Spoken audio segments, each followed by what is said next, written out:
नमस्कार, मैं हूं सुरेश चौहान के और आप देख रहे बिंदास बोल। और आज का बिंदास बोल हम सुदर्शन के उस कैंप से कर रहे हैं जहां पर प्रत्यक्ष रूप से अब हम कुंभ मेले में हैं और कुंभ मेले से ये लाइव मैं आपके साथ जुड़ा हूं। अभी थोड़ी देर में हमारे साथ कुछ लोग जो यहाँ बैठे वो भी जुड़ेंगे, लेकिन आज के कुंभ मेले में जिसमें मेरा पहला दिन था, वैसे कल रात में मैं यहाँ पहुंचा, लेकिन आज कुंभ मेले में जहां एप्पल की मालकिन आई थी, क्योंकि लोगों का आकर्षण भौतिक दृष्टिकोण से ज्यादा होता है। कुंभ में दिव्य भव्य बहुत चीजें हैं, लेकिन एप्पल फोन की मालकिन कुंभ में आई, तो जिस कुंभ में गई उस निरंजन अखाड़ा में आज मेरा जाना हुआ और उसके जो आचार्य महामंडलेश्वर है उनके साथ संवाद, भेंट और उनके कार्यक्रम में कुछ संबोधन भी किया। इसी से आज के इस बिंदास बोल की शुरुआत करते हैं।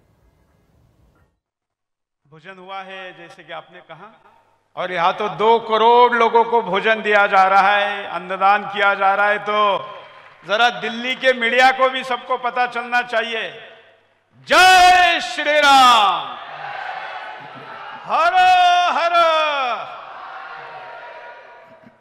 पूज्य निरंजन पीठाधीश्वर श्री श्री 1008 आचार्य महामंडलेश्वर कैलासानंद गिरी जी महाराज, आज हम जिनकी कथा यहां पर सुन रहे हैं, मृदुल कृष्ण शास्त्री जी, अभी अभी जिनका वक्तव्य हमने सुना, राघवेंद्र भारती जी, उत्तर प्रदेश सरकार के मंत्री, और आप सब जो इस पंडाल में बैठे हैं, आपने भी जन्मों जन्मों में कुछ विशेष पुण्य किया है, तभी तो यहां बैठे हैं।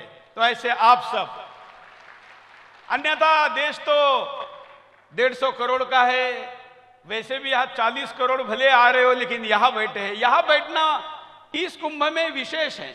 वैसे तो महाराज जी से मेरा बहुत पुराना परिचय है, आप सुदर्शन में भी अपने चरण आशीर्वाद दे चुके हैं, लेकिन इस वक्त इस कुंभ मेले के साथ विश्व में अगर कोई महाराज जी इंटरनेट पर सर्च हो रहे हैं तो पूज्य कैलासानंद गिरी जी महाराज जी हैं। क्योंकि मैं मीडिया से हूं तो मैं उस वाले एंगल को थोड़ा ज्यादा रखना चाहूंगा।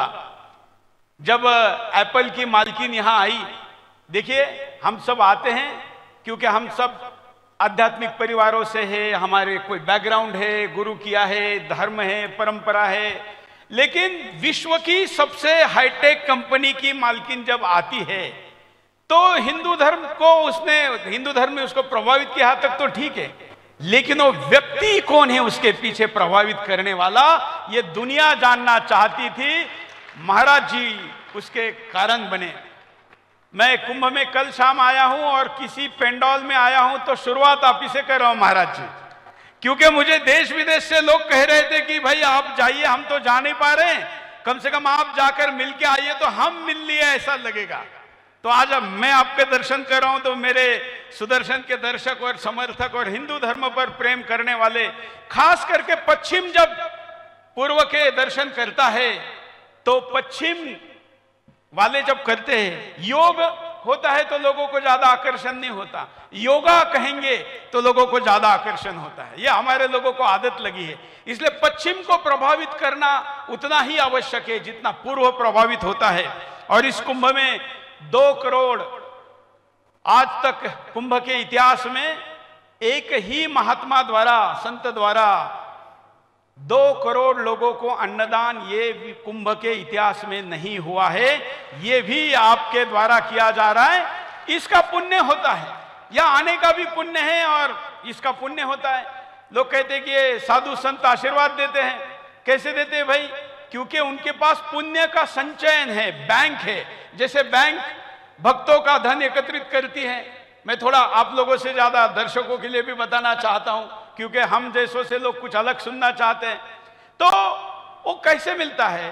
वो ऐसे पुण्य से ही मिलता है। और अन्नदान कहीं और करना और अन्नदान कुंभ में करना, इन दोनों में कई हजार गुना पुण्य का भी फर्क है।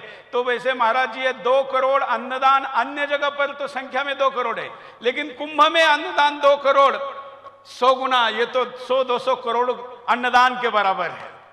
तो इसका पुण्य अब आपके पास है, तो आप जिसको आशीर्वाद देंगे उसको आप कुछ भी दे सकते हैं और वो देने की क्षमता आपके पास है। कुंभ की तरफ देखने का जो नजरिया मीडिया का है, मैं उसमें वो सारे मेरे मित्र है, भाई बंद है, मैं उनको आग्रह करना चाहता हूं कि कुंभ को आप कैसे दिखाए। मसाला खबरें दिखाने पर लगे हुए हैं, कोई लड़की दिखा रहा है, कोई हीरोइन दिखा रहा है। कुंभ में इतनी दिव्य दिव्य चीजें हो रही है, उसको नहीं दिखा रहे हैं। वैज्ञानिक दृष्टिकोण से इस कुंभ का चित्रण दुनिया के सामने जाना चाहिए। और इसलिए मैं 2-3 उदाहरण देना चाहूंगा। हम जब करोड़ों की संख्या में एकत्र आते हैं, साइंटिफिक, आध्यात्मिक तो हम सबकी आस्था और श्रद्धा है ही, साइंटिफिक बात बता रहा हूं, क्या होता है इतनी बड़ी संख्या में एकत्र आने से। तो एक साथ जब हम स्नान करते हैं तो ऑक्सीटोसिन नाम का हमारा हार्मोन जो है वो रिलीज करता है। उसके कारण हमारे अंदर सकारात्मक भावना और शांत महसूस होने का शरीर के अंदर प्रक्रिया का प्रारंभ होता है। ये साइंस कहता है। हमारे इसका शब्द रचना अलग होगी, आप कथाओं में अलग बताते होंगे, साइंस ये कहता है। दूसरा, जब हम आनंद की अनुभूति करते हैं, वैसे तो यहां आकर आनंद के कई कारण हैं। वैसे महाराज जी का चेहरा देख के ही हमेशा आनंदित रहते हैं, तो देखने वाला भी आनंदित होता है। मैंने कभी महाराज जी के चेहरे पे तनाव नहीं देखा, जितनी बार भी जहां भी देखा है, फोटो में भी अप्रत्यक्ष भी देखा है। तो ऐसे खुशी प्रसन्न व्यक्ति को देखने का क्या फायदा होता है? तो फायदा यह होता है कि डोपामिन नाम का हार्मोन शरीर में रिलीज होता है। और डोपामिन क्या काम करता है? तो आपको आनंद के साथ साथ प्रेरणा देता है किसी अच्छे काम को करने के लिए। आपके शरीर को, आपके विचार को, आपके मन को अधिक बल देता है, ये डोपामिन करता है। इसके साथ क्या होता है? धार्मिक मंत्रोच्चार जो यहां पर किए गए, भजन किया गया, ये भजन सुनने से क्या होता है? तो भजन सुनने से आपके शरीर के अंदर सेरोटोनिन नाम का हार्मोन ये डाउन होता है, जो व्यक्ति को उत्तेजित करता है, उत्तेजना कम करता है और उससे व्यक्ति के अंदर का तनाव कम होता है। आज विश्व में आत्महत्याएं हो रही है, उसका एक बहुत बड़ा कारण तनाव है। मैं दावा करता हूं कि महाराज जी का केवल चेहरा देखने से ही आपका ये सेरोटोनिन कम होगा और तनाव कम होगा, आत्महत्याएं कम होगी, जो आप विश्व का आज एक बड़ी समस्या है। तो इसलिए दिव्य महापुरुषों का, संतों का चेहरा देखना, आनंदी लोगों का चेहरा देखना, यह फायदा है। इसके साथ साथ एक इंडोफर्सिन नाम का एक हार्मोन होता है। यह क्या करता है? यह हार्मोन व्यक्ति के शरीर में कहीं पर पीड़ा है, दर्द है, लोग पेन किलर लेते हैं, पेन किलर लेने का नुकसान है। लेकिन दिव्य संतों का अनुभव करना, करोड़ों लोगों के साथ स्नान करना और ऐसी जगह पर आना, इससे इंडोफर्सिन नाम का हार्मोन आपके शरीर में वेदनाओं को कम करता है। मतलब आपको पेन किलर लेने की जरूरत है क्या? नहीं। कितना भी दुख लेके आओ, शरीर का भी लेके आओ, मन का भी लेके आओ, यहां पर आकर वो ठीक होता है। और 2 हार्मोन बताकर मैं अपना संबोधन कम करूंगा। कोर्टिसोल नाम का एक हार्मोन है, यह स्तर को जब कम करता है तो व्यक्ति को अधिक समय तक काम करने की प्रेरणा देता है। अभी यहां पर आप बता रहे थे कि 20 घंटे 22 घंटे आप साधना करते हैं, तो फिर सोते कब है, ऐसा लोग पूछते हैं। तो ये हार्मोन ये काम करता है कि अगर ये हार्मोन इफेक्ट करेगा तो आपकी 20 मिनट में 8 घंटे की नींद पूरी होती है। और महाराज जी तो साक्षात कैलाश भगवान का सानिध्य जब प्राप्त करते हैं तो 1 घंटा पर्याप्त है। ये लोग नहीं जानते हैं। तो ये मैं साइंटिफिक केवल बात कर रहा हूं, क्योंकि मैं जानता हूं कि मैं बात करूंगा तो कई लोगों को मेरे शब्दों में विवाद ढूंढने की आदत है, इसलिए मैं आज साइंटिफिक प्रूफ के साथ बात कर रहा हूं। एक मोलाटोसिन नाम का एक और हार्मोन शरीर में होता है। यह आध्यात्मिक अनुष्ठान, ध्यान साधना करने से शरीर में स्रावित होता है और यह काम करता है कि आपकी शरीर के अंदर जो बायोलॉजिकल क्लॉक है, जिसको हिंदी में जैविक घड़ी बोलते हैं, वो ठीक करना। विश्व के किसी भी मेडिसिन में जैविक घड़ी, शरीर के जैविक घड़ी को ठीक करने का कोई मेडिसिन विश्व में अभी तक नहीं बना है। वो अगर कहीं बना है तो हिंदुओं के आध्यात्मिक शक्ति के अंदर बना है, और मुझे यहाँ पर वो विराट संख्या में दिखाई दे रहा है। ये बातें मैं करना चाहूंगा। बाकी आपने तो कहा था कि हमेशा के शैली में बात करूं, वो तो मैं जिहादियों से टक्कर लेता ही हूं। रोज रात 8 बजे बिंदास बोल के द्वारा दुनिया भर के हिंदू धर्म के जो दुश्मन हैं उनको ललकारता हूं। लेकिन वहां आज ये करने नहीं आया हूं, यहाँ से आशीर्वाद लूंगा और जाके सब फिर ठोकना शुरू कर दूंगा। जय श्री राम।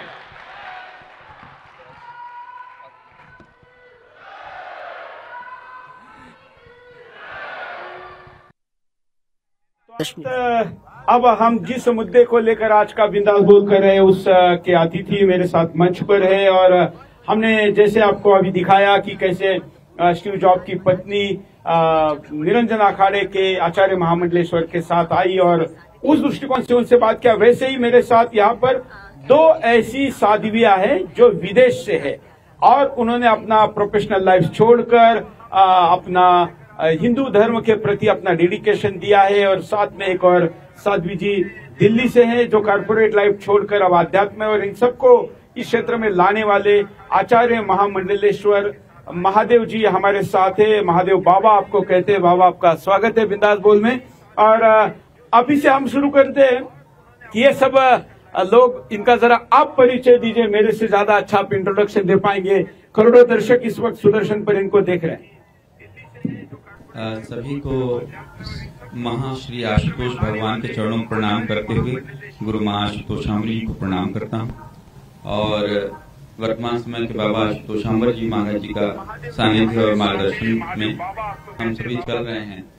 और यह मेरी गुरु बहनें हैं, मेरी शिष्याएं नहीं हैं। अच्छा। क्योंकि मेरे गुरु बाबा आशुतोषाम्बर जी महाराज जी हैं, और उन्हीं के मार्गदर्शन में आज बहुत सारे जगह से, विदेशों में, देश में लोग सत्य से जुड़ रहे हैं।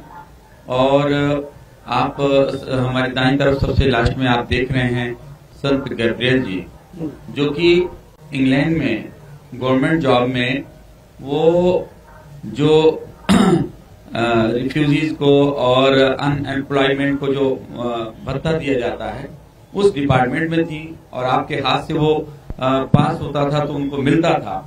और वहाँ एक बहुत अच्छा लाइफ, आपके पिताजी का लंदन में मॉल है बहुत बड़ा, और बहुत कुछ संपन्नता, और वहीं जन्मी, वहीं पली, वहीं बढ़ी।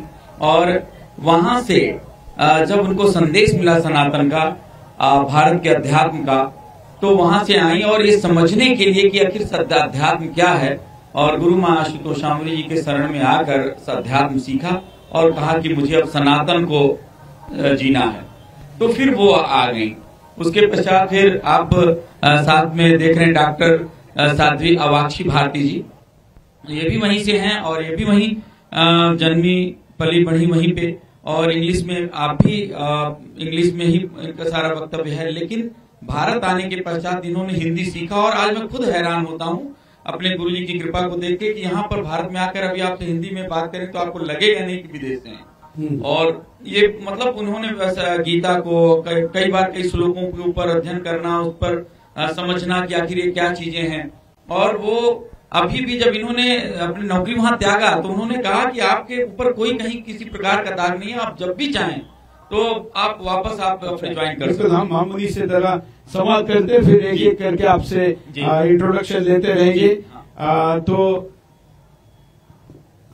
साध्वी अवाक्षी भारती जी, आपने क्यों लंदन ये सब कुछ छोड़कर ये ज्वाइन किया, और अब ये भगवा कपड़ा पहनकर दुनिया के सामने आप क्या बताना चाहती है?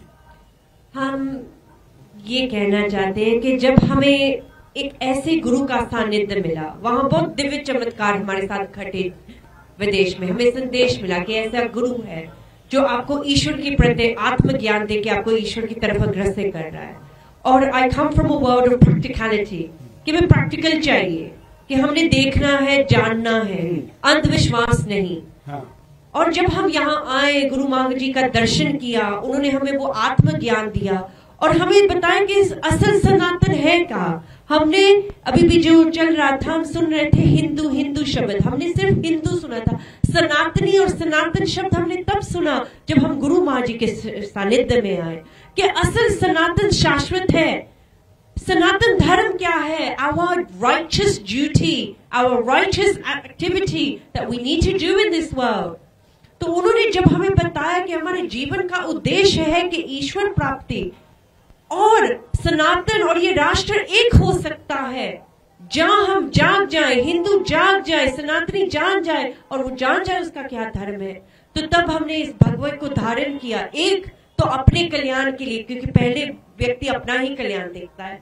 पर उसके बाद जब देखा कि इसके द्वारा कितना बड़ा प्रकाश फैल सकता है, तो हमने संपूर्णतः अपना जीवन गुरु माँ जी के शरणों में दे दिया कि हम इस समाज की सेवा दे सके।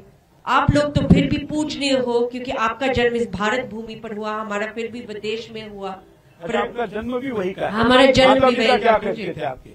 जी, वो बिजनेसेस चलाते थे। So they had lots of supermarkets, malls. कितनी पीढ़ी पहले वो ब्रिटेन गए थे?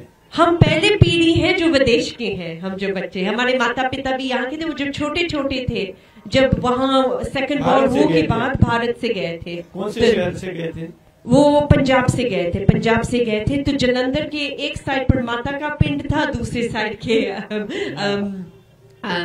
पिताजी का पिंड था। कभी वहाँ नहीं मिले, विदेश में मिले। ऐसी स्पार्किंग घटना रही?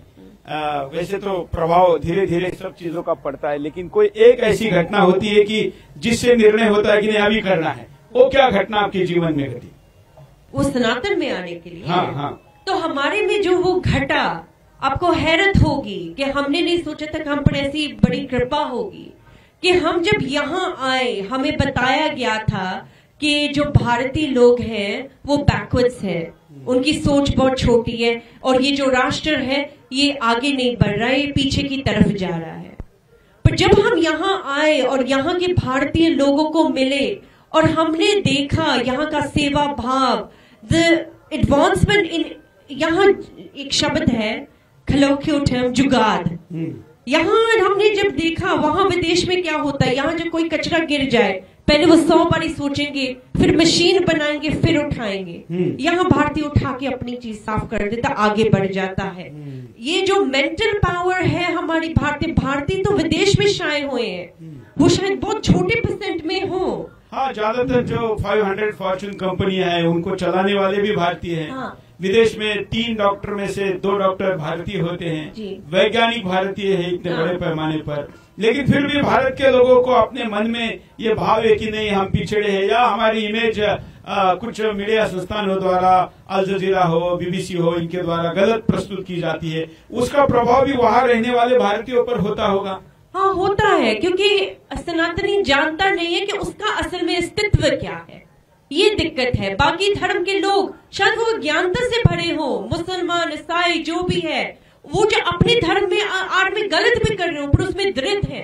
हम तो फिर भी सत्य करते हैं, हम फिर भी सत्य का प्रचार करते हैं, पर फिर भी वहां सनातनी में वो हिंदू जागा नहीं है और उसको जागने की आवश्यकता है। बिल्कुल। हमारे साथ दिल्ली से साध्वी प्रज्ञा भारती है। जरा आपसे भी बात करते हैं कि आपका पहले आप क्या करती थी और क्यों इस क्षेत्र में आप आई? जी, सभी को जय श्री राम। मेरा नाम साध्वी प्रज्ञा भारती है और मैं परम पूजनीय परम वंदनीय माँ आशुतोष आम्रे जी की शिष्या हूँ। और मुझे 7 साल हो चुके हैं संन्यास में, और 7 साल पहले मेरा by birth I'm from Delhi. I did BCom from Delhi University. I did CS and I worked for Google for 1.5 year. 1.5 साल मैंने जॉब करी गूगल में। तो मेरी आस्था नहीं थी, इतनी मैं श्रद्धा वाली नहीं थी सच बताएं तो, लेकिन ये चमत्कार मेरे जीवन में तब घटा इतना बड़ा जब मेरे जीवन में मेरी गुरु माँ परम पूजनीय परम वंदनीय माँ आशुतोष आम्रे जी का आगमन हुआ।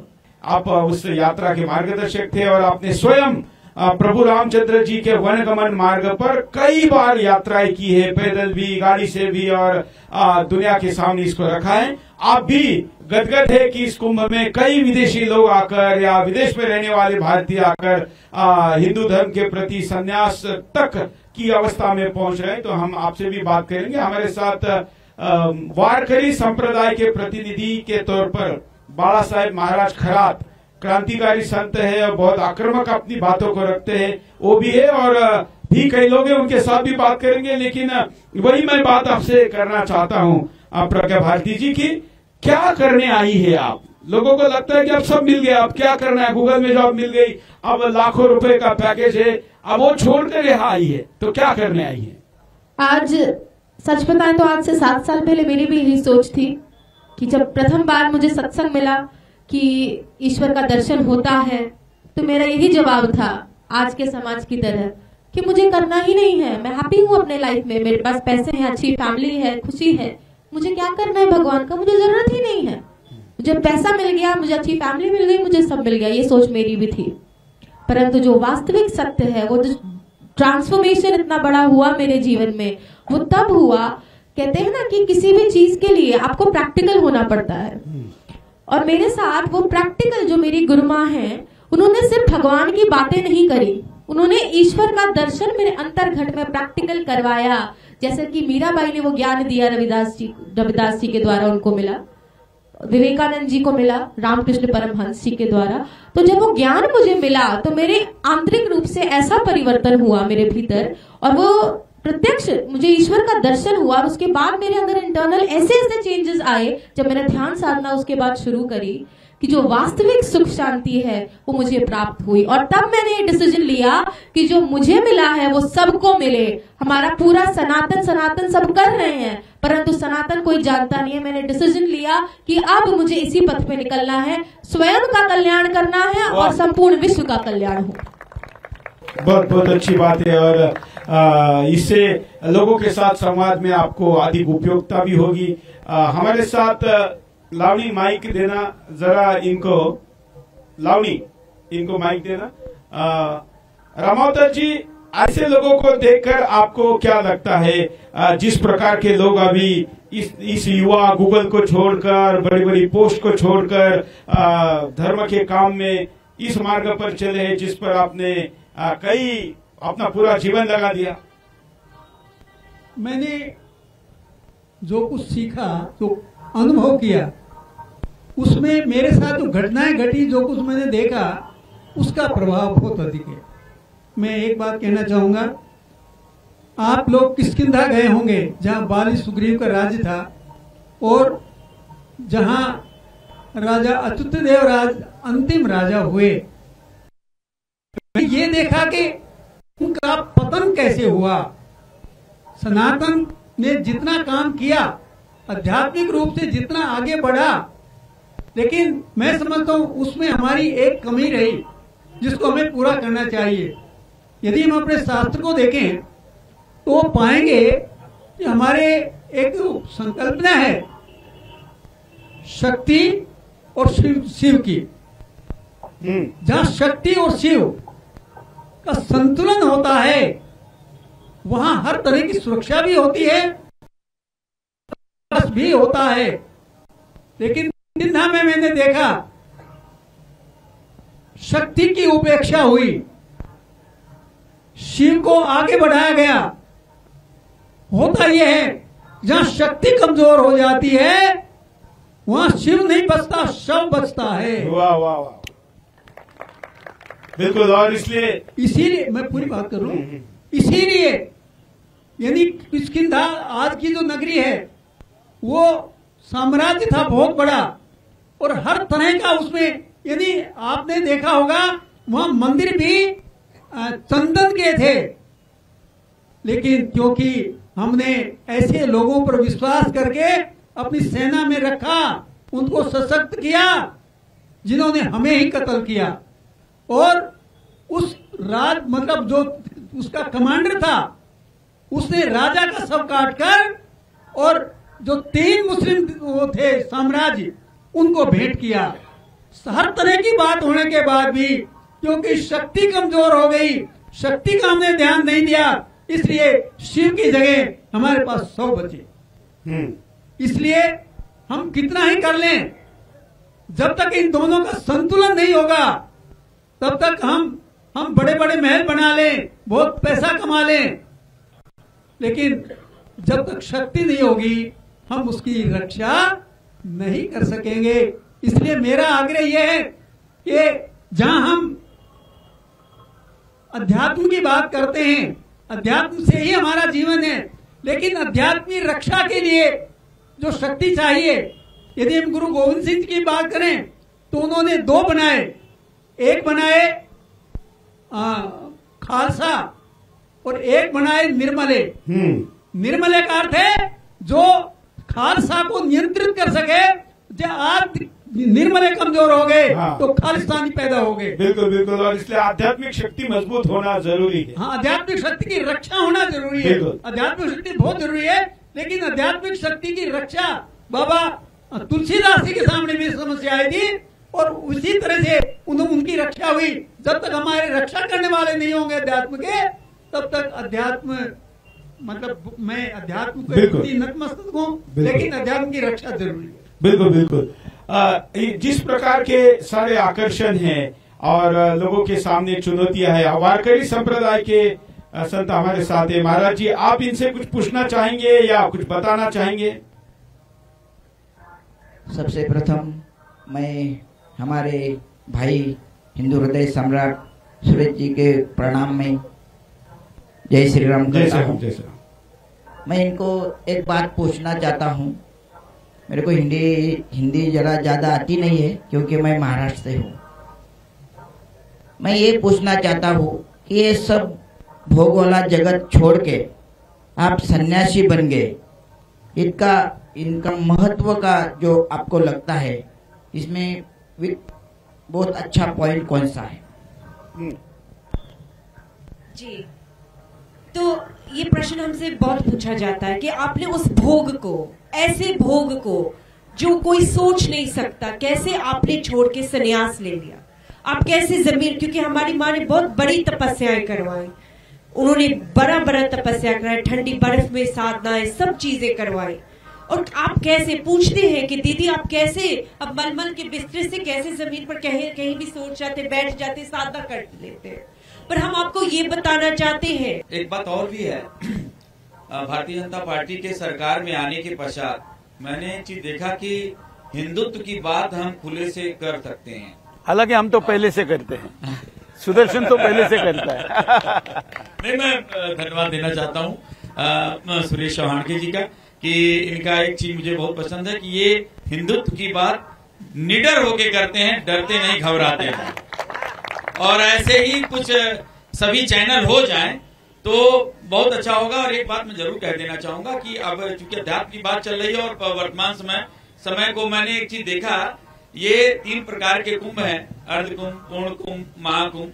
6 वर्ष पे अर्ध कुंभ लगता है, 12 वर्ष पे पूर्ण कुंभ लगता है, और 144 साल बाद जो है ये महाकुंभ लगा है। अब इस महाकुंभ में चर्चा होनी चाहिए संगम में स्नान करने की, उसकी महत्ता की, साधु कैसे, कोई साधु कांटे पर लेटा हुआ है, कोई खड़िया बाबा है, कोई हाथ खड़े किया हुआ है, कोई अग्नि में धूनी ताप रहा है, कोई वस्त्र ही नहीं पहनता इस भयंकर घनघोर जाड़े में, बिना वस्त्रों के, बिना कंबल के, बिना किसी आवरण के है। तो अनेकों चीज मतलब भारतीय संस्कृति से सीखा जाना चाहिए। लोग आ रहे हैं रेत में, भौतिक सुविधाओं से थोड़ा दूर होके और तपस्यारत हैं।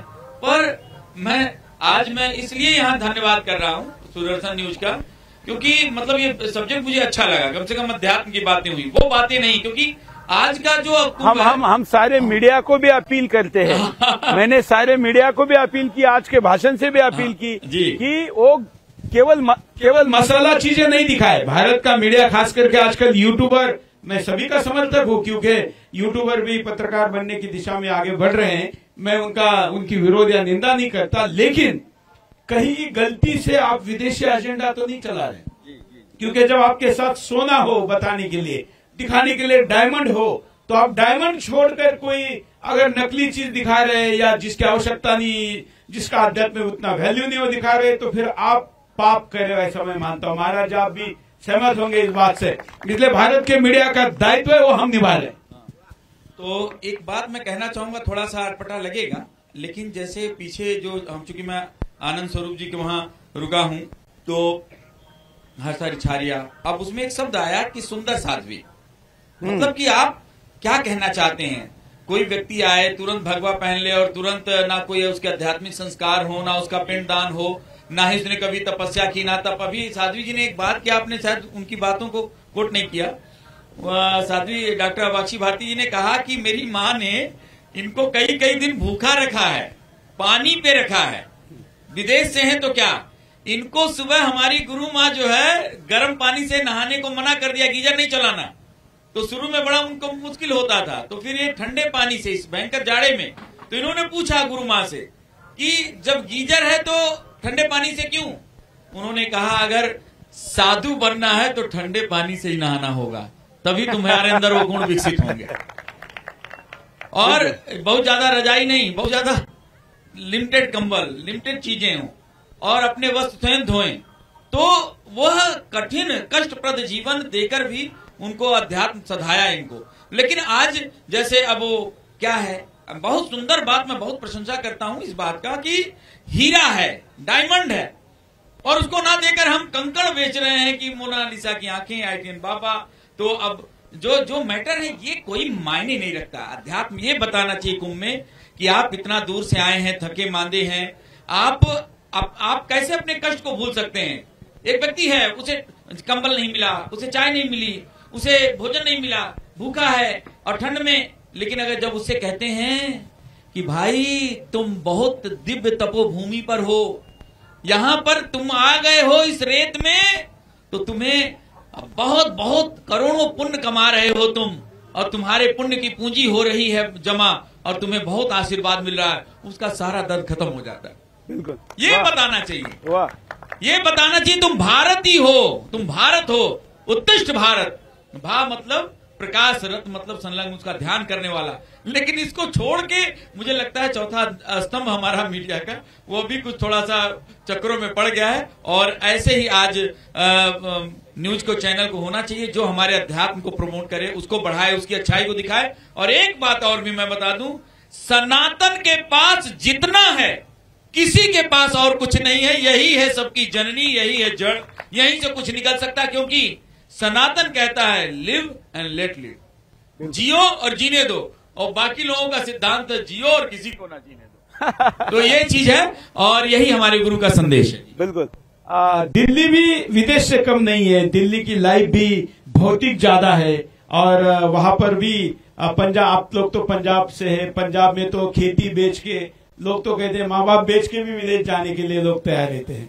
ऐसी स्थिति में विदेश छोड़कर या दिल्ली का कॉर्पोरेट लाइफ छोड़कर आप यहाँ आई है, यहाँ कई ग्रामीण क्षेत्र के लोग भी है, युवा भी है सामने, और हमारे दर्शकों में सुदर्शन भारत का वो चैनल है जिसको जो अधिकृत एजेंसियां है सर्वे करती है, हम लोगों की टीआरपी तय करती है, चैनल 1 नंबर 2 नंबर तय करती है, वो ये बताती है कि भारत का पढ़ा लिखा संपन्न समझदार, जिसको अंग्रेजी में इलाइट कहते हैं, वो अगर सबसे ज्यादा किसी चैनल को देखते हैं तो सुदर्शन को देखते हैं। तो ऐसे में उस क्लास के लिए आप क्या कहना चाहेगी भारती? जी बिल्कुल, अभी यहाँ आने से पहले ही, आते ही मेरी वार्ता हुई, क्योंकि बहुत दिनों से, जब से हम कुंभ, मैं 18 तारीख से कुंभ में हूँ, जब से हम कुंभ में आए हैं, न जाने कितने न्यूज चैनल्स, यूट्यूबर्स आए, इंटरव्यू लिए, सबका एक ही टॉपिक, क्या? मसाला चाहिए। हर्षा रिचारिया, IITN बाबा, मोनालिसा। इस कुंभ के इस दिव्य पर्व पे एक भी मुझे रिपोर्टर ऐसा नहीं मिला, आज मैं इस मंच से कह रही हूँ, जिसने कोई आध्यात्मिक कुंभ से रिलेटेड बात की हो। सबको केवल और केवल, सबका फोकस, यही तो समस्या है कि आज क्यों हमारा भारत इस स्थिति में आ गया है। अरे आप उस ईश्वर की ओर आगे बढ़िए, आप अध्यात्म की ओर आगे बढ़िए, आपको किसी चीज की कमी वो ईश्वर होने नहीं देगा। जरा एक कदम तो उठा के देखिए। ये सुदर्शन चैनल, जैसे ही मैं यहाँ पर आई, मेरा पहला क्वेश्चन यही था कि क्या विषय है, तो जब पता चला अध्यात्म का विषय है, धर्म है, और सदैव हमारा यही फोकस रहता है, तो मैं बहुत प्रसन्न हुई और मैंने दिल से कहा कि बिल्कुल बिल्कुल फिर हम जरूर शामिल होंगे, क्योंकि मैं ऐसे ही न्यूज चैनल को खोज रही थी, क्योंकि मैं बहुत दिनों से मैं ढूंढ रही थी, क्योंकि संत होने के नाते हमारा दिल बहुत दुखी होता है। हमारी दीदी विदेश से हैं, परसों चर्चा हो रही थी, वो अपना इंग्लिश में ही बोल पाती है, तो बोल रही थी that I got very disheartened, what's happening in कुंभ, क्या हो रहा है कुंभ में। मैं तो भारतीय संस्कृति वेद, क्योंकि जो हमारी गुरुमा ने उनको बताया था कि ये धर्म है, ये अध्यात्म है, उन्होंने कहा कि यहाँ वो चीजें दिख क्यों नहीं रही, यहाँ everybody is heading towards other things, ऐसा क्यों हो रहा है। परंतु सुदर्शन न्यूज चैनल में जब हम आए और अभी जब मैंने प्रैक्टिकली प्रश्न उत्तर देखे हैं उनके, तो सच में मैं दिल से बहुत बहुत धन्यवाद करूंगी और सारे मीडिया चैनल्स को बोलूंगी कि आप भी सीखिए, जहां से सीखने को मिले। जो दर्शक हमारे साथ, काफी युवा भी, आप सहमत है ना? कुंभ का ओरिजिनल धर्म का प्रेजेंटेशन होना चाहिए कि मोनालिसा की आंखें दिखानी चाहिए? धर्म दिखाना चाहिए ना? तो जो चैनल वाले, जो यूट्यूब वाले मोनालिसा की आंखें दिखा रहे हो, हिंदू विरोधी है ना? तो ऐसे लोगों को कुंभ में कवरेज करने देना चाहिए क्या? और ये आवाज उठेगी। और आप जानते हैं कि सुदर्शन के दर्शक क्रांतिकारी होते हैं, योद्धा होते हैं, लड़ने वाले होते हैं। आपको ऐसा यूट्यूब, आपको ऐसा मीडिया वाला, आपको ऐसा न्यूज चैनल वाला अगर दिखाई दे जो धर्म छोड़कर बाकी की चीजें दिखा रहा है ताकि टाइम खराब किया जा सके, लोगों का ध्यान दूसरी तरफ लिया जा सके, उसको अनफॉलो करिए, उसको ब्लॉक करिए। और माइक आईडी लेकर यहाँ कहीं पर मिले तो उसको पकड़कर मेरे पास सुदर्शन में या कैंप में लेके आइए, उसको ठीक करेंगे। ठीक है ना? हाँ सुरेश जी, बहुत जरूरी बात रह जा रहा है। यहाँ पे काफी युवा हैं और संत होने के नाते एक बहुत सुंदर टॉपिक आपके लिए जो मैं कहना चाहता हूँ। कुंभ की महत्ता बहुत बड़ी है, इसमें कोई दो राय नहीं, लेकिन जो इसका सबसे श्रेष्ठ जो इसमें बात है हमारे जीवन के लिए जो ज्ञान है वह यह है कि जब स्वामी विवेकानंद जी ने शास्त्रों को पढ़ा तो श्रीमद् भगवत गीता के 4 अध्याय के 34वें श्लोक में कहा, तद्विद्धि प्रणिपातेन परिप्रश्नेन सेव्या उपदेक्षन्ते ज्ञानम ज्ञानिनः तत्त्वदर्शिनः, कि तुम संतों के पास जाओ और उनको साष्टांग दंडवत करो, प्रणाम करो और सेवा पूर्वक प्यार से सम्मान से उनसे प्रश्न पूछो कि क्या आप ईश्वर के दर्शन करा पाएंगे हमको। और स्वामी विवेकानंद जी 50 गुरुओं के पास गए और सबसे प्रश्न किया, किसी ने उनको इसका उचित समाधान नहीं दिया क्योंकि वो जानते ही नहीं थे। लेकिन जब स्वामी रामकृष्ण परमहंस जी के पास गए, इवन कि इसके पहले वो रविंद्रनाथ टैगोर के पिता देवेंद्रनाथ ठाकुर जो गंगा नदी पर नाव पर बैठ के वो साधना करते थे, उनके पास भी गए तो उन्होंने कुछ और आंसर दिया। तब स्वामी विवेकानंद जी वहां से वापस आ गए और फिर जाकर स्वामी रामकृष्ण परमहंस जी के पास गए और उन्होंने कहा कि क्या आपने ईश्वर देखा है? बोले हाँ मैंने देखा है। बोले क्या प्रमाण है कि आपने ईश्वर देखा है? बोले यही प्रमाण है कि मैंने देखा है और तू भी देख ले। और स्वामी विवेकानंद जी को दिखा दिया श्रीमद् भगवत गीता 18 अध्याय। हमारे साथ कुछ युवा भी है इधर, हाँ। कुछ बात करना चाहेंगे? जो इधर में कुछ पूछना चाहे तो कुछ पूछना चाहे तो देखिए, ये लंदन से और दिल्ली से बड़े बड़े कारपोरेट जॉब छोड़कर, विदेश की संभावनाएं छोड़कर यहाँ पर अपनी बात रखने आई है। अपना पूर्ण जीवन इन्होंने धर्म के लिए दिया है। हाँ, आपसे शुरू करते हैं, पूछिए। जी, मैं ये पूछना चाहता हूँ, बहुत देहात से आया हूँ और जब कुंभ में आया हूँ और आप लोगों के दर्शन हुए हैं तो किसी को बताने की जरूरत नहीं है। मेरा मन ऐसा विचलित हो गया कि मैं भी कब सनातन से जुड़ूं और धर्म का प्रचार करूं। जब एक बहन विदेश से आके और हमारे भारत में धर्म का प्रचार कर रही है, सनातन का प्रचार कर रही है, तो हम भारतीयों का, हम युवाओं का भी एक कर्तव्य बनता है कि अपने भारत के प्रति, अपनी भारत माता के प्रति हमारा भी दायित्व है और हम भी सनातन से जुड़े और हम भी धर्म का प्रचार करें। क्या आपके मन में भी ऐसा रहा है? कौन कौन धर्म के लिए काम करता है आप में से? गौ रक्षा का हो, कोई धर्मांतरण का हो, लव जिहाद के विरुद्ध हो, कोई काम करने वाला है आप में से? करता है? आप भावना जागेगी क्या करना चाहिए? करना चाहिए कि नहीं? अरे हाँ या नहीं में बोलो, करना चाहिए कि नहीं? धर्म की रक्षा होनी चाहिए कि नहीं? कौन करेगा?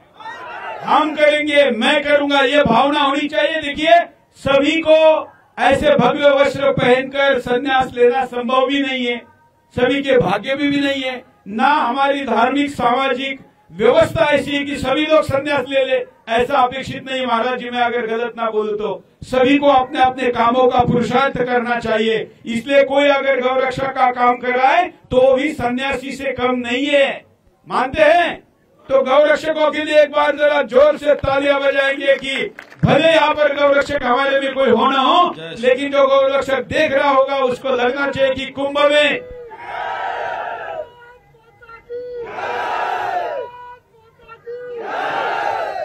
तो ये होना चाहिए। हाँ, पूछिए।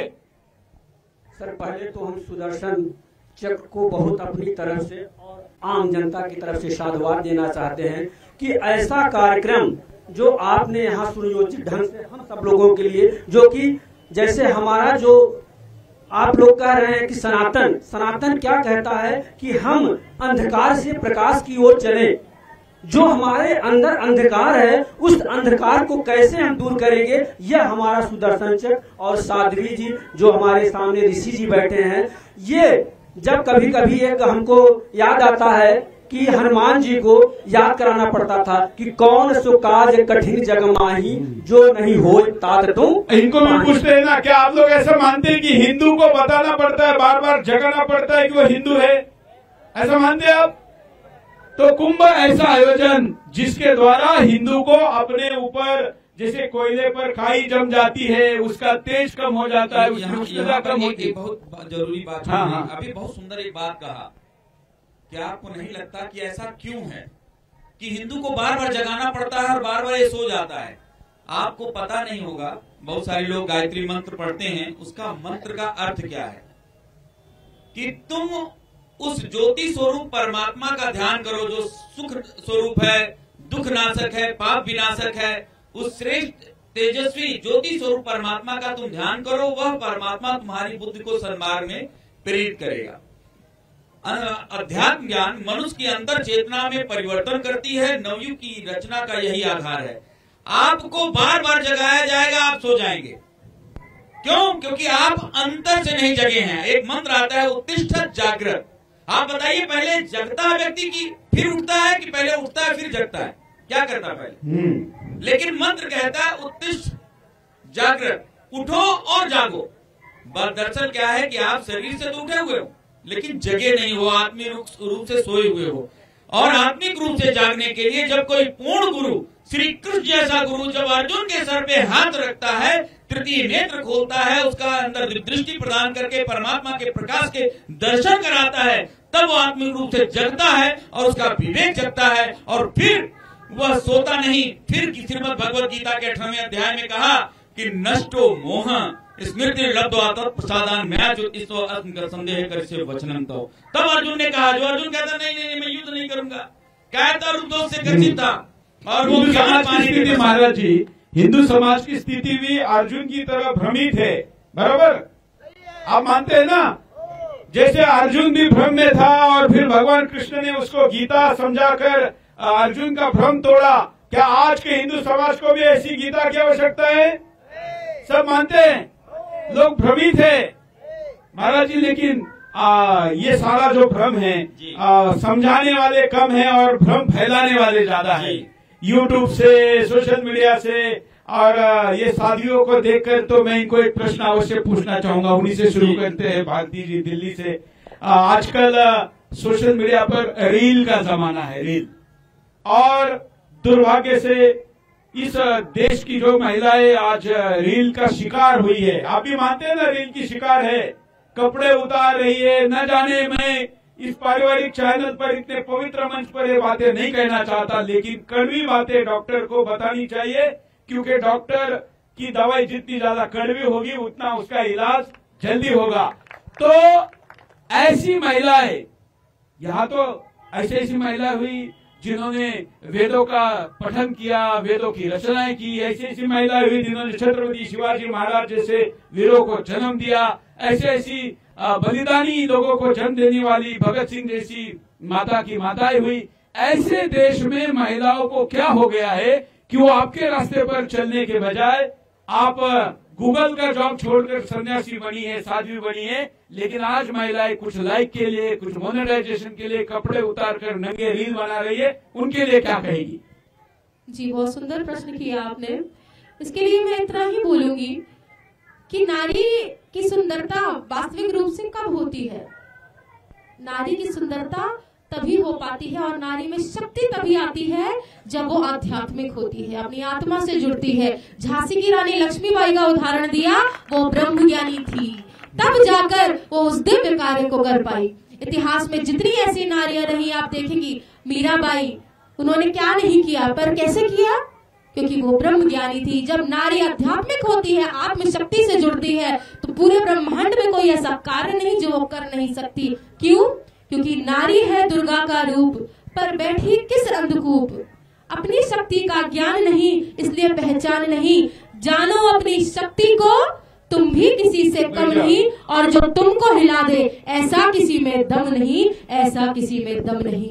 इसलिए नारी को आध्यात्मिक होना पड़ेगा। रही बात इन रील्स की, तो आप इन रील्स के माध्यम से उसका सदुपयोग कर सकती हैं। आप उन रील्स के माध्यम से समाज को एक अच्छा संदेश दे सकती हैं। चॉइस आपकी है कि आप समाज को अंधकार देना चाहते हैं या प्रकाश देना चाहते हैं। और आप स्वयं अंधकार में है तो जाहिर सी बात है आप अंधकार ही देंगी। और इसीलिए सभी नारियों के लिए एक ही संदेश है कि अगर सुंदरता ही दिखानी है तो अपनी आंतरिक सुंदरता दिखाइए। बाहरी शारीरिक सुंदरता दिखाकर आप स्वयं भी वासना में लिप्त हो रहे हैं और सामने वाले का भी अहित ही कर रहे हैं। अगर सुंदरता ही दिखानी है तो वो सुंदरता दिखाइए जो मीराबाई ने दिखाई, जो झांसी की रानी ने दिखाई। लता मंगेशकर जी एक इंटरव्यू में ऐसा कहती है कि आज का मीडिया अगर मेरे जमाने में होता तो मुझे गाने के लिए कभी सिलेक्ट नहीं करता क्योंकि मैं उतनी सुंदर नहीं हूं।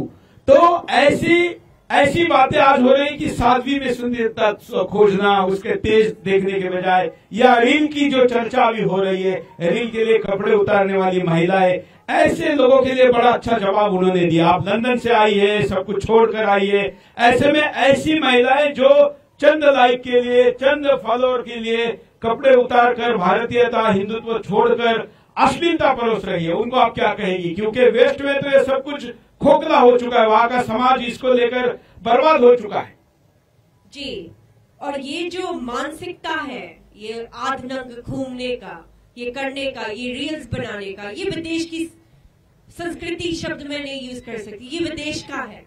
पर अब देखो ये विदेशी माइंडसेट क्या है, ये एक गुलाम की माइंडसेट है। उन्होंने आपको कह दिया आप आधनंग घूमोगे तो आप आजाद हो, आप फ्री हो। ये सही बात नहीं, ये झूठ है। ये मानसिकता आपके मन में गढ़ी गई है क्योंकि उनको पता इसी से पतन हुआ है। आप अब देखोगे विदेश में गोरी औरतें, इंग्लिश वुमेन, वो क्या कर रही है? अब वो मॉडेस्ट ड्रेस करती है, वो सेल्फ हेल्प बुक्स पढ़ती हैं और उसमें कहा जाता है आप 4 बजे उठे, सुबह साधना कीजिए, ठंडे पानी से स्नान कीजिए, ये करिए। हमारे योग को वो एक्सेप्ट कर रहे हैं। ठीक है, कहीं ना कहीं उसको वो बिजनेस भी बना रहे क्योंकि उनके पास आत्म जागृति और सनातन नहीं है। पर हम उनसे सीखकर, हमने जो उनसे सीखना है तो ये सीखे कि उन्होंने हमारी संस्कृति से कैसे उन्होंने बड़े व्यापार बनाए, कैसे उन्होंने ऐसी टेक्नोलॉजी बनाए, कैसे उन्होंने दूसरे की हेल्प की, कैसे उन्होंने अच्छी व्यवस्था बनाई। ये सीखो, ये मत करो कि वो जो उन्होंने अपना जैसे पसंद किया वैसे अपना करो। क्योंकि वो जो है शक्ति, जो है आपकी जो बात थी शक्ति की, नारी शक्ति कहा जाता है। नारी शक्ति नवयुग लेकर आएगी। नारी शक्ति, शक्ति का सेल्फ एक्सप्रेशन होता है। इंग्लिश ने खोले the creative expression of the supreme super consciousness. क्योंकि आपको सही दिशा नहीं पता तो वो गलत तरीके में एक्सप्रेस होगी। सही दिशा सिर्फ उस परमात्मा के पास है। शिव सब है जब वो शक्ति शिव की तरफ आगे अग्रसर होगी। बिल्कुल, आपका एक प्रश्न लेते हैं, पीछे भी अगर कोई सवाल पूछना चाहता है। हाँ स्वामी जी प्रणाम। स्वामी जी मेरा आपसे प्रश्न ये है कि इस देश में हर नागरिक को 2 तरह के नियम पालन करने पड़ते हैं। एक तो देश का नियम संविधान जिसको कहते हैं, देश का संविधान हर कोई फॉलो करता है। दूसरा धर्म। तो मेरा आपसे सवाल ये है कि क्या जो हमारा संविधान है पूरी तरह धर्म के अनुरूप है, और अगर नहीं है तो क्या ये आप इसको कैसे ये पूरी तरह धर्म के अनुरूप हमारा संविधान बने? देखिए, आपने बहुत सुंदर प्रश्न किया। अभी जो आपका प्रश्न मतलब कितना अधूरा सा लग रहा है। आपने कहा कि क्या हमारा संविधान धर्म के अनुकूल है। आपको मैं बताऊं कि बड़ी हैरानी होती है कि भारत में हमारे शैक्षणिक संस्थानों में धार्मिक किताबें पढ़ाई ही नहीं जाती, तो धर्म कहां से सीखेंगे लोग? धारा 30 से कांग्रेस के में इनको पूछ भी लेते हैं ना, क्या आप जो सब यहाँ खड़े हैं, आप ऐसा मानते हैं या चाहते हैं कि भारत के विद्यालयों में धर्म भी पढ़ाया जाना चाहिए? जिसका समाधान कैसे है? हमारे यहाँ पर एक महाराज जी एक पॉइंट जोड़ता हूँ। मैं पिछले दिनों अमेरिका में राइट ब्रदर्स के उस गांव में गया था जहां पर उन्होंने हवाई जहाज उड़ाया था। अब हम सब जानते हैं, हम यहाँ जो खड़े हैं, जो लाइव देख रहे हैं, सब जानते हैं कि विश्व के हवाई जहाज सदियों पहले हमारे पास थे, हमने उड़ाए थे। लेकिन आज अगर अपने बच्चों को प्रश्न पूछा जाता है कि हवाई जहाज किसने बनाया था, तो एक मार्क के लिए वो लिखता है राइट ब्रदर्स। लेकिन उसका ये प्रश्न का उत्तर सही है क्या? नहीं है। वहां पर मेरे बच्चे ने, मेरे बेटे के लिए ये प्रश्न आया था जब वो स्कूल में पढ़ता था, तो उसने उस प्रश्न के सामने लिखा कि मैं जानता हूं कि इस प्रश्न के उत्तर के बाद मुझे मार्क नहीं मिलेंगे, लेकिन मैं लिख रहा हूं कि राइट ब्रदर ने पहला हवाई जहाज नहीं बनाया था, हिंदुस्तान में हिंदुओं ने बनाया था। ऐसा हम जब करेंगे तब जाकर हमारे प्रश्न लिखने वालों को भी या कानून बनाने वालों को भी असली उत्तर मिलेगा। आपके प्रश्न का एक ही उत्तर है, ये देश हिंदू राष्ट्र घोषित किया जाए तो संविधान भी हिंदू राष्ट्र का होगा। कौन कौन सहमत है ये देश हिंदू राष्ट्र घोषित होना चाहिए? सारे कुछ लोगों की जेब के हाथ निकले नहीं है। बोलिए जय तू आप कहेंगे हिंदू राष्ट्रम, जय तू जय तू। हाँ, कुछ और प्रश्न है तो लेते हैं। हाँ, पूछिए। नमस्ते मैम, यू मेंशन्ड कि जो हमारी प्रैक्टिस है लाइक योग, वो वेस्ट में प्रैक्टिस की जा रही है, बट गिवन की जो हमारी प्रैक्टिस है लाइक योग, उसके काफी सारे आसन है, जैसे कि bhujang asana, they are being renamed as cobra poses, और they are also practising chanting Bible verses और समथिंग ड्यूरिंग मेडिटेशन। उन्होंने यीशु योगा भी लाया है। एग्जैक्टली। तो क्या एक तो साइंटिफिकली क्या उसका बेनिफिट है, और अगर है भी तो isn't that against our right of preserving our culture?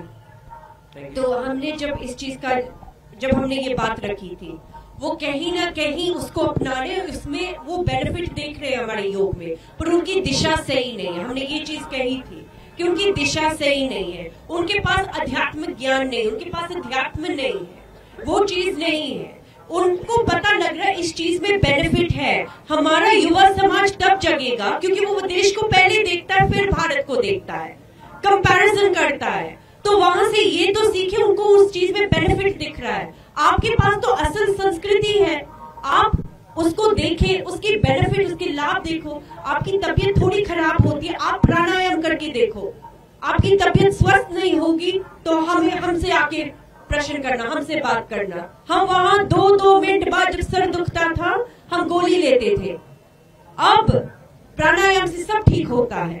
ये हमारी संस्कृति है, वो बेनिफिट सीख रहे हैं।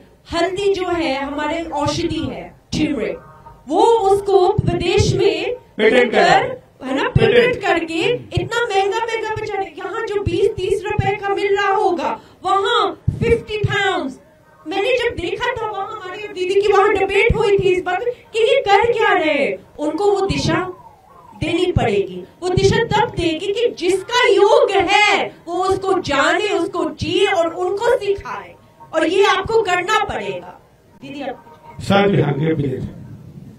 I would just like to say something on this. हम थोड़ा सा हिंदी का कोशिश करेंगे। आप बात किए बाइबल वर्स का, ठीक है?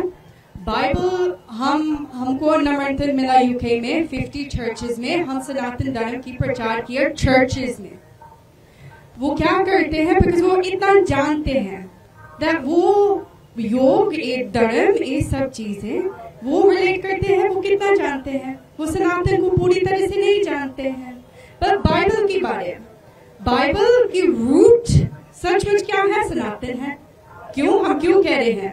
योगानंद परमहंस और स्वामी विवेकानंद खुद प्रचार किया, खुद बात किया that Christian consciousness, भगवान Christian consciousness and Christ consciousness are one and the same. But वो इतना गिरे हैं अज्ञानता में, वो नहीं जानते। हम लोग जानते हैं नहीं, हमारे सनातन धर्म इतना महान है, हम जानते हैं नहीं, तो उसकी सब प्रयोग करना है, उसको जानना है, उपयोग में लाना चाहिए। एक प्रश्न इनको लव जिहाद पे पूछ ले, क्या पूछे? लंदन में आजकल ग्रूमिंग गैंग का मुद्दा बहुत छाया हुआ है और एलन मस्क से लेकर दुनिया के सभी लोग उस पर चर्चा कर रहे हैं। ब्रिटेन के पार्लियामेंट में भी इस पे चर्चा हो रही है।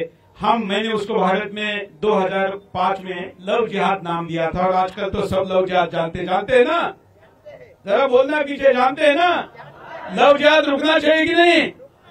आवाज नहीं है। लव जिहाद रुकना चाहिए क्या? हाँ, तो लंदन में ग्रूमिंग गैंग काम कैसी करती है, क्या है, वहां की लड़कियां इसकी शिकार क्यों बन रही है? Well, I'll answer this one in English. For the थोड़ा हिंदी भी बोलिए। हाँ।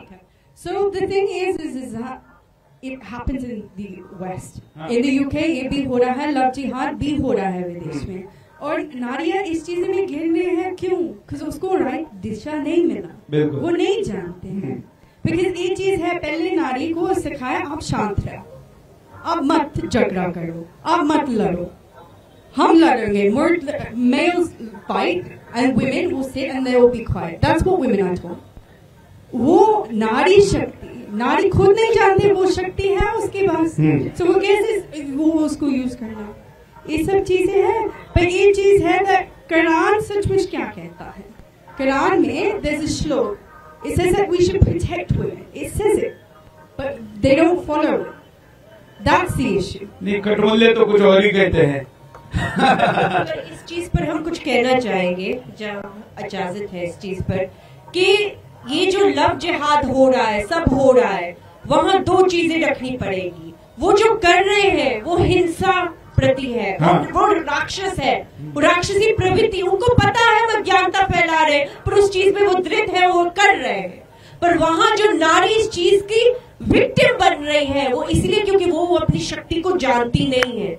क्यों नारी क्यों है, नारी को ऐसा बना दे, अपना बना दे कि उसको किसी का सहारा चाहिए। मतलब असल जब आप मात शक्ति को सुनोगे, माँ जगत जननी हम सभी का सहारा है, पर वो मात शक्ति अपने आप को जानती नहीं है कि वो सभी का सहारा है, वो जननी है, वो सब में एक कंधा खोजती है, पर उसका कंधा ही सिर्फ परम प्रकाश है, वो ईश्वर है। तो नारी को भी ये समझना पड़ेगा और उसको प्राउड होना चाहिए। मैं हिंदू हूँ, मैं सनातनी हूँ, जहाँ तुम मुझसे प्रेम करते हो और चाहते हो कि मेरे साथ जीवन गुजार, तू हिंदू बन के देख, क्योंकि हमारी प्रथा है लिव एंड लेट लिव। फिर हम आपको सिखा भी देंगे कि आपका जो भी रूट है ना, आप भी सनातन से ही निकले। वाह। तो अगर हमारी लड़कियां हिंदू रहेगी, हिंदू संस्कार और हिंदू जीवन शैली में रहेगी, तो लव जिहाद का शिकार नहीं होगी। आज हमने प्रयास किया कि आपके सामने लंदन से आई हुई, ब्रिटेन में जिनका जन्म हुआ और अब हिंदू धर्म की साध्वी बनकर दुनिया के सामने धर्म का प्रचार कर रही है, उनके साथ आपका संवाद करें। महादेव जी महाराज जी, महादेव बाबा उनको यहाँ पर लेके आए। हम बाबा का ताली बजाकर धन्यवाद करते हैं कि आपने ये योग हमारे लिए दिया, ताकि ये इस एज की हमारी युवतियां ऐसी साध्वियां दुनिया के सामने हिंदू धर्म रखेगी तो उसका ज्यादा प्रचार होगा। आज हमने शुरुआत की, आज पहला एपिसोड है, हम आपको पुनः बुलाएंगे, आपके साथ संवाद करेंगे और युवाओं को बुलाकर संवाद करेंगे, युवतियों को बुलाकर संवाद करेंगे, ताकि आपको जो हिंदू धर्म समझ में आया है वो हिंदुस्तान के सारी लड़कियों को आना चाहिए। तो अब आज का बिंदास बोल यहीं पर समाप्त करते हैं, लेकिन ये मंच कुंभ जब तक रहेगा तब तक चलता रहेगा और मैं 31 तारीख तक यहाँ पर हूँ। इसके बाद भी हमारे बाकी जो एंकर है वो यहाँ पर इस प्रकार के संवाद को करेंगे। कुंभ का मतलब होता था कि यहाँ शास्त्रार्थ होता था ना, लेकिन आजकल कम हुआ है, या कहीं हो भी रहा है तो उसकी चर्चा ज्यादा हो नहीं रही है। इसलिए कहीं हो ना हो, सुदर्शन के इस कैंप से शास्त्रार्थ होना चाहिए। आप सुनेंगे, सहभागिता करेंगे। मैं भारत के और विदेश के मुसलमान जो एक्सपर्ट्स है या जो इस्लाम के जानकार है उनको, जो ईसाईयत के जानकार है उनको भी निमंत्रित करता हूं कि आइए, हिंदू धर्म और इस्लाम, हिंदू धर्म और ईसाईयत, इनमें क्या है, इसको लेकर भी हम इस मंच से चर्चा करेंगे। जो आएगा खुलकर लाइव में चर्चा होगी और सबको अपनी अपनी बात रखने का अवसर मिलेगा। मुझे विश्वास है कि मेरा हिंदू धर्म पूरे विश्व का मार्गदर्शन कर सकता है। आज के लिए इतना ही, धन्यवाद। जय हिंद, जय श्री राम, जय श्री राम, जय जय श्री राम, जय श्री राम, भारत माता की जय। धन्यवाद। एक बात जरूर मैं कहना चाहूंगा, सुदर्शन न्यूज का यह आग्रह भी है, जैसे इस महाकुंभ में योगी जी और मोदी जी ने बहुत सुंदर व्यवस्था की है, सुदर्शन न्यूज से यही कि औरों की तरह नहीं, सनातन धर्म को आगे बढ़ाने वाले कार्यक्रम निरंतर होने चाहिए और इसके लिए मैं इनका धन्यवाद करता हूं। सभी को जय जय श्री राम, हर हर महादेव।